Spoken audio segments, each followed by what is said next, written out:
Okay, so that's using our formula, and that's often all we need to do. And these days with spreadsheets we can do that quite easily. But now we might want to add to the model. Okay, so we had our model. Now, I use this word model quite a lot, and the whole of MSci 101, which is in the second semester, is about modelling. And what I mean by a model is a mathematical representation of something that's happening in the real life. So here, where's it gone? This model back here, P equals HR minus T, it's just saying this is a model for the profit. And in fact, it's only an approximation because we've left out a whole lot of things. And that's generally a case with models, is that you've left things out. If you think of an architectural model or like a little model you make out of bricks or any other kind of model that you're used to, they always represent aspects of the real life but not the whole thing. And this is what we're doing here. This is not representing everything that's happening about the hedge trimming. It's just looking at the profit. And it's only an approximation. So we're now going to add to this model, and we're going to take petrol into account. So petrol costs $1.20 an hour. So when you've got the thing going, it's how much you're going to go through. So the profit would now be less 1.2 times our H. So for every hour we work, we're going to have to pay our petrol, so we take that away. So say we have this.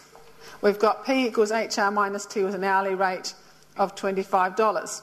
So we've got that whole thing there, and then we're going to subtract 1.2H, which is our petrol cost per hour. But to make that neater, we see you've got an H there and an H there. What you want to do is group them together. So you've got 25H minus 1.2H minus T.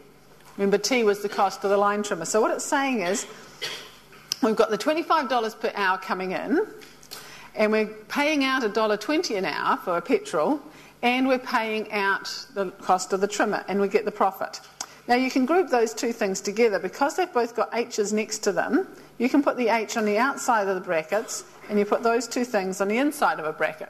And if you think about it, it makes sense. If every hour we've got $25 coming in to pay for it, and we're paying out $1.20, that means that each hour we've got a net amount coming in of $23.80.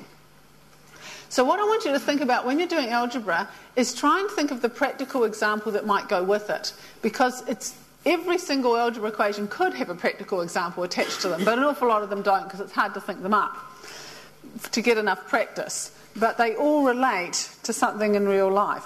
Oh, they can do.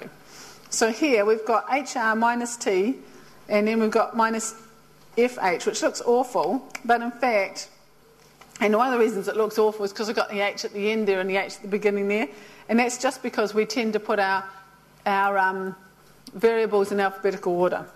But basically it's the same thing. We've got our R minus F times H minus T. So what that's saying is the charge rate less the petrol, all times the hours, then subtract the trimmer costs. So hopefully that makes sense, and that's all that means, is you take your charge rate, you subtract your petrol rate, multiply it by the hours, and then take away the trimmer cost, and that will give you your profit.